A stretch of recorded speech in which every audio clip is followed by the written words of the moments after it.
I wanted to talk a little bit this evening about the last time that I was with my Aunt Corrine. She was sick, and she had come to spend the afternoon at Mama's, and I went by and sat with her a little bit, and I hadn't seen her in a year or two, and I had quit pastoring 3 or 4 years before that, and was kind of living a solitary life and kind of staying under the radar, and so I go by to see her, and Corrine was like this huge personality in our family. um, she had a real past that we all was aware of, uh, which included in her young years being institutionalized at Milledgeville State Hospital, and she made it through that, and at some point, and she lived with my Granny Bratcher the rest of her life until Granny passed when Granny was 83. And she was a stalwart in the church. I mean, she went to church every time. I mean, when she got saved, she was hook, line, and sinker in the church. She was also one of the most religious persons I ever knew. And I say that not to disparage anybody, but to get you to understand religion and freedom in the Lord is so different. They're polar opposites. Religion puts chains on people. Even Jesus said that to the religious leaders of his day. He said, "You place heavy burdens upon the shoulders of men, and you won't lift one finger to help them." And so, and also just on a deeper way, religion really puts people in bondage. If you remember, there was a story, and I'll get back to Corrine in a minute because I want to tie this in together. There was a story where Jesus, in the 8th chapter of the book of John, came upon this woman who was found in the very act of adultery. And they had drug her out, and they had gathered around. They was going to stone her to death.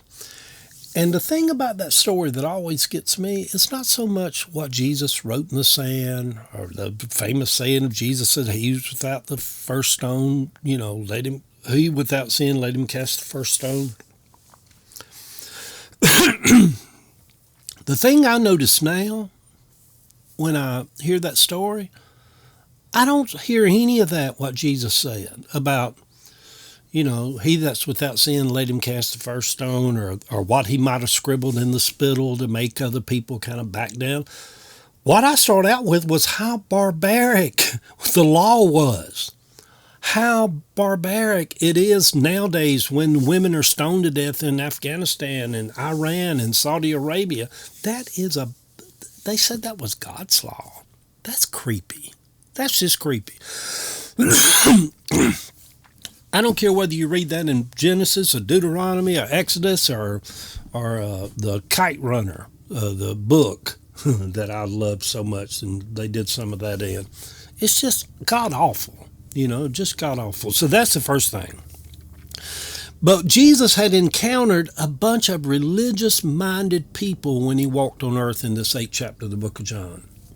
And so when I sat there on the sofa, and Corrine was 72 years old, I hadn't pastored in 2 or 3 years, and I was kind of living kind of a solitary life and keeping to myself. Lived over in Grant Park, and I went by Mama's, and I'm sitting on the sofa with Corrine, and this is what she said to me. We knew she was sick. She knew she was sick. My family, they didn't believe in doctors, so they eventually go to the doctors, but they go to doctors after they done got so sick in their body. Like Corrine, she finally went to the doctor. She had cancer. She died a few weeks later after I met her that time. That's religion, people. That's religion in a nutshell. Believing that God, if you pray hard enough, fast hard enough, even though you're hurting in your lower back, God is going to heal you. That's religion. That ain't got nothing to do with God. That's foolishness. It's religion. So anyhow, when I'm sitting there on the sofa with her, she This was the last thing I remember us talking about. She said, Eddie, isn't it just a shame the way people dress and act nowadays? Women putting on their lipstick, cutting their hair, people wearing flip flops to shorts, people wearing flip flops to church. People just live any old kind of way and any kind of way and think they're going to get by and escape hell. They better wake up. That's heavens to lose, heavens to gain and hell's to lose. You know, all that. And even then, this was years ago, even then when I left and I'm driving back to Buckhead to my apartment, maybe in Grant Park I lived then, I'm thinking, I'm like, here this lady is I've known since I was a child, who's always been to church, who's always run the aisles. In the last weeks of her life. And that's what she's thinking about? People wearing lipstick? People not living right? People going to hell? People not taking God seriously? That's what she's thinking about at the end of her days?